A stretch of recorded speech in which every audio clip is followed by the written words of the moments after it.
بسم اللہ الرحمن الرحیم۔ آپ نے پڑھا سہیل عظیم آبادی کی کہانی بھابی جان میں آپ نے رقیہ بھابی کے روپ میں عورت کے ایک ایسے کردار کے بارے میں پڑھا جو مہر و وفا اور ایثار و قربانی کی ایک خوبصورت مثال ہے۔ کہانی جیسے جیسے آگے بڑھتی جاتی ہے رقیہ بھابی ہمارے دلوں میں اپنا ایک مستحکم مقام بناتی جاتی ہیں۔ دراصل کہانی میں ان کی پوری شخصیت ایک شمع کی طرح قارئین کے سامنے آتی ہے، شمع جو خود جلتی اور پگھلتی رہتی ہے اور ایک وقت ایسا آتا ہے کہ اس کا وجود ختم ہو جاتا ہے، لیکن اس کی روشنی سے نہ جانے کتنے تاریک ذہن منور ہوتے رہتے ہیں۔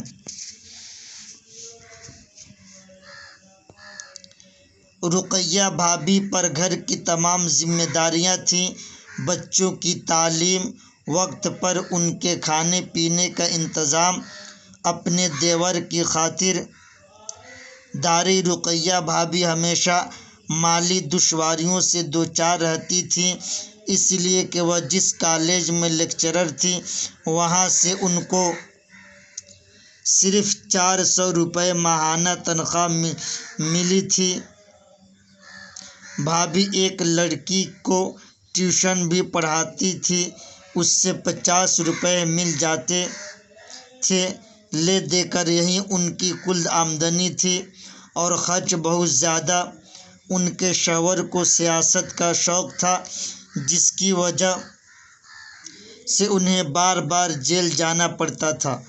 رقیہ بھابی نے تمام باتوں کے باوجود کبھی اپنے شوہر کا حوصلہ پست نہیں ہونے دیا اور طرح سارا غم جھیلتی رہیں۔ انہوں نے غموں کے درمیان خوش رہنا سیکھ لیا تھا۔ وہ ایک انتہائی ہمدرد اور مخلص عورت تھیں۔ غریبوں اور بے سہارا لوگوں کی مدد کرنا ان کا محبوب مشغلہ تھا۔ غریب بچیوں کی تعلیم اور ان کی شادی وغیرہ کے موقع پر بھی وہ مدد کرنے سے باز نہیں آتی تھیں۔ دوسری طرف ان کے شوہر کو سیاسی سرگرمیوں میں پیش رہنے کی وجہ سے زیادہ تر جیل میں ہی رہنا پڑتا تھا۔ اگر کبھی کچھ دنوں کے لیے رہائی بھی ہوتی تھی تو پھر کسی دوسرے مقدمے میں جلد ہی سزا ہو جاتی تھی۔ لیکن ان تمام باتوں کے باوجود رقیہ بھابی نے کبھی خود کو مجبور اور بے سہارا نہیں محسوس کیا اور اپنے نامساعد حالت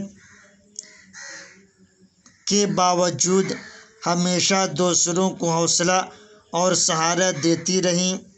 سہیل عظیم آبادی کی یہ کہانی زبان، اسلوب اور حیات کے اعتبار سے ایک کامیاب اور عمدہ کہانی ہے۔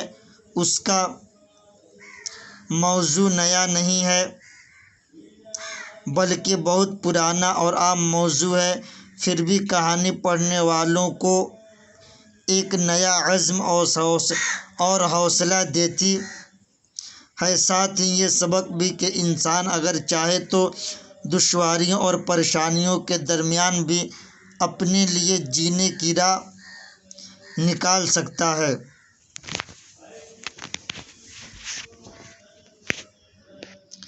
مختصر ترین سوالات۔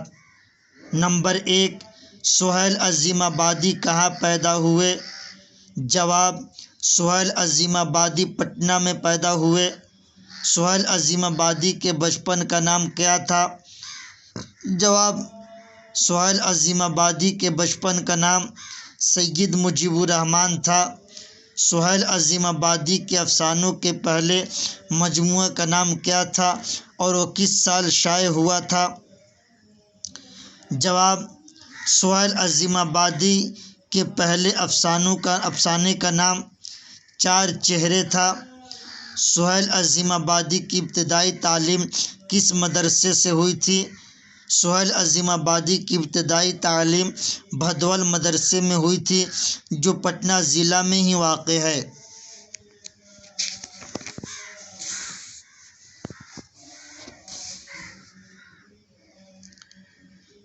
رقیہ بھابی کے جس دیور کا کردار کہانی میں پیش کیا گیا ہے اس کا نام کیا تھا؟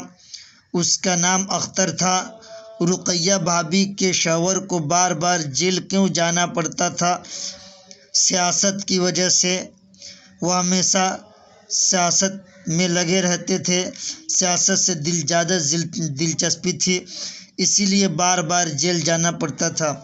رقیہ بھابی کس لڑکی کی تعلیم کا خرچ خود برداشت کرتی تھی اور کیوں؟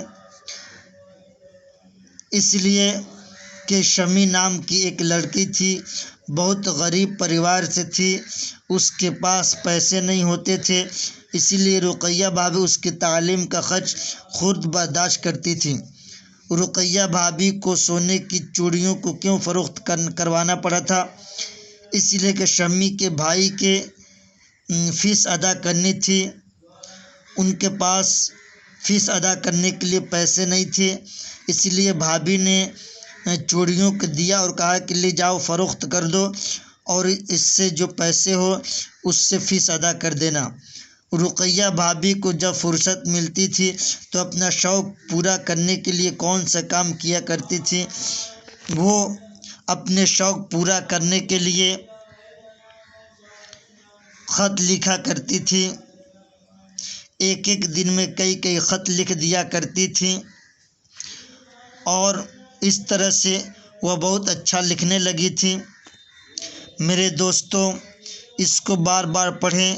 رقیہ بھابی کی زندگی کو جب ہم پڑھتے ہیں، جو شادی سے پہلے ایک نازوں میں پلی ہوئی عورت جب شادی کے بعد آتی ہے تو پوری زندگی دشواریوں اور پریشانیوں میں بیتتی ہے۔